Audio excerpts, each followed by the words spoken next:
Good morning, students. So, hope you are doing well. Still, from here, we have 2 months, at least 2 months left to prepare for the upcoming UGC NET English Literature examination. So, what you have to do is you have to keep on revising whatever you are studying. Every day, you have to revise at least 30 minutes to 60 minutes. At least 60 minutes you have to revise every single day, because it is not the game of covering the syllabus, but it is the game of rote learning, cramming, the one who can cram more, the one who can do rote learning. Because you see, we must have some technical skills, the technical skills plus mental skills, and the technical skills is about rote learning. The once you complete whole English literature, once you complete British theory, criticism, all those subjects, once you memorize everything at least 10 times, then the intellectual game begins.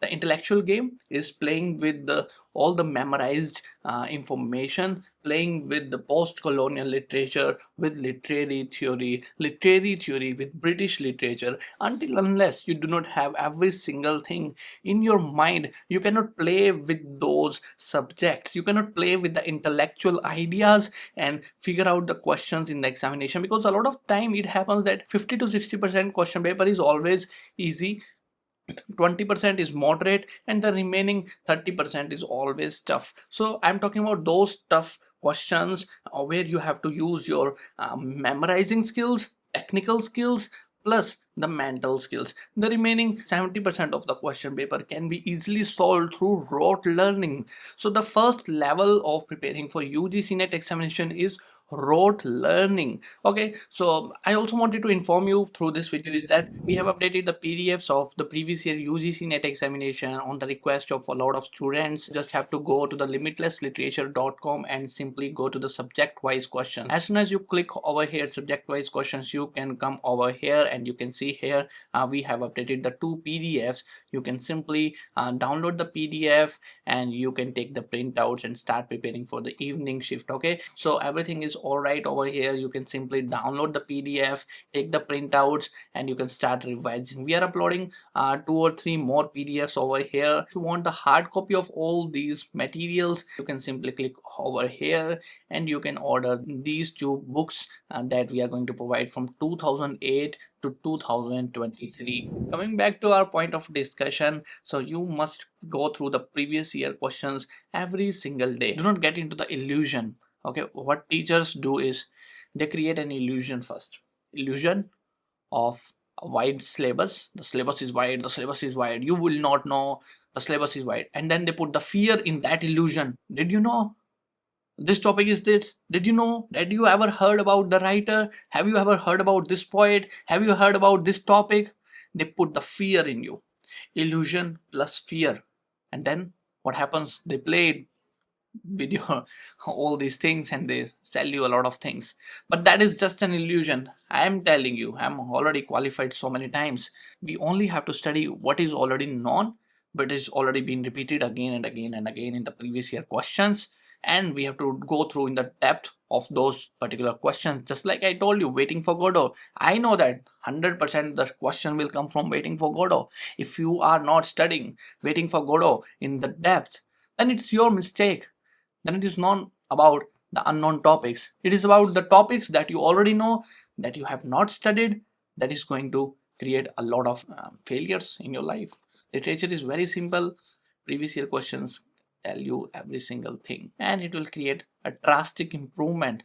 Just spike. If you have the memorizing skill, your journey is not like this. Your journey will be like this. Memorize, rote learning, cramming. Okay, your spike, this graph of your learning will spike. If you study this much, memorize it. The graph of your learning curve will spike. Memorize it. Make it your second nature by revising again and again, repeating again and again. Okay, the poems like Kubla Khan, okay, P.B. Shelley's Ode to the West Wind, all these come repeatedly in the examination. The problem is you are not revising and the graph is like this. Memorize it, cram it, and the graph will spike up. And if you do not know how to memorize, just take some course how to memorize, how to do rote learning. There are hundreds and thousands of videos available on YouTube that will help you to remember how to do rote learning. There are 4,000 MCQs provided over here since 2008 to 2023. more than 4,000, more than 5,000. That means you have 4,000 topics. That means there can be a lot of topics that are repeated under these 4,000 list of questions. It's free marks. It's a free marks because you know that waiting for Godot is surely going to come in the examination. And if you are still not studying, waiting for Godot thoroughly, if you're not giving 2 hours 3 hours to this particular play, then you are doing a mistake here. The mistake is not that you are not covering the syllabus, that you are leaving Indian literature, that you are leaving Indian aesthetics. That is not a mistake. The mistake is, even though you know that the question will come from here and you are not giving 2 hours or 3 hours to that particular topic, then it is a mistake. Passage to India, they give every alternate years. You know that.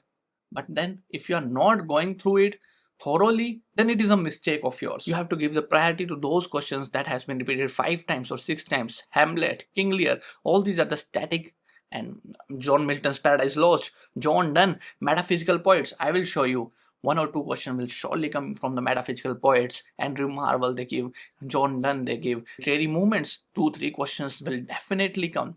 You know it. You know it. But you are not studying literary movements, then it is your mistake. That is a strategy, and that has helped me to help the students. More than 500, more than 800, 900 students have qualified the NET examination under limitless literature. We had 5 RPSC candidates who are now working in the Rajasthan government. This is the strategy that I openly share with everyone, and that I always make sure that I teach it to the students of limitless literature. And you do not have to randomly go through the YouTube videos. No one can crack the examination going through the YouTube videos alone. YouTube videos are just a support to help you qualify these examinations, but the main crux, the core, you have to study by yourself, because it takes me about 3 hours to 4 hours to complete one topic. But when you read a book, it will take you only 5 minutes to complete the same topics.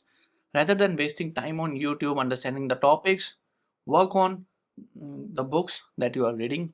I have already told you a lot of books in my previous videos, PK Nair and all those books. And of course, the courses will also help if you are enrolled in any course, even in the limitless literature course, and that is also helpful. In the future, they are going to make everything subjective, and you will see that assistant professor examinations are coming subjective type questions, because everyone knows that in the world of AI, in the world of innovations, the ideas matter, not the rote learning. But the Indian education system still focuses on the rote learning. But from here, 5 to 6 years away from here, everything will become subjective, so that you can have critical thinking skills, to generate some ideas, to explore yourself, to explore your creativity. So all the examinations will become subjective. And of course, your reading comprehension skills, they are putting, UPs also, Uttar Pradesh government is also putting the stress on the subjective type questions, because it helps you think more. It helps you get the clarity of your thoughts when you get into the habit of writing. Because in this 21st century, the most important skill is to think clear, is to speak clear. That is the most important skill of 21st century. So these are the things that you have to remember for your competitive exam. I will see you soon in the next video. That's it for this. Thank you.